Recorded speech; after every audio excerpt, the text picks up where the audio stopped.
In our last video, we covered the ways in which AMI and housing affordability interact to create differences based on household. However, there is more to it. It's also important to consider how systemic problems influence AMI for entire groups of people. The reality is that there are groups of people in our community who are systematically oppressed and more likely to have less income. That means that what is affordable for one group may not be affordable for another.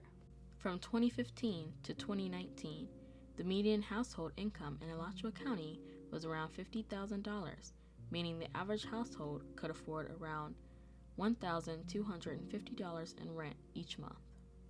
However, this does not account for the wide economic disparities between certain racial groups. For example, Black households in Alachua County face certain systemic barriers which create large gaps in income and affordability. As stated in a 2017 disparities report, Black households in Alachua County often live in disadvantaged communities with the lowest performing public schools, occupy the smallest and oldest homes of the poorest quality and lowest property valuation, are burdened by the most expensive energy and overall utility costs as a percentage of their household income, and more. Because of these barriers, in 2015, the median Black household only made around $26,600, equivalent to 53% of Alachua County's median income. That means most Black households would only have been able to afford $665 in rent every month. If the county were to create more quote-unquote affordable units targeting 80% AMI, the rent could be $1,000 per month, and therefore out of reach for most Black households. To rent these units, Black households will be paying 45% of their income.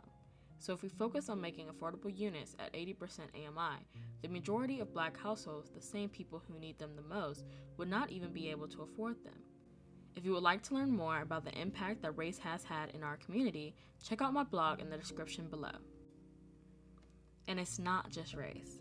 Other groups such as the elderly or people with disabilities also face structural barriers that limit their incomes. That's why it's important that when the government or nonprofits are creating affordable units, they are designed to include the people that are most disadvantaged. Details matter and we have to pay attention. In short, setting affordability based on AMI can seem impartial, but can end up not being affordable to the people in the community who need it the most. That's why the Lighthouse Initiative has been purposely advocating for increasing affordable units for those at 50% AMI and below.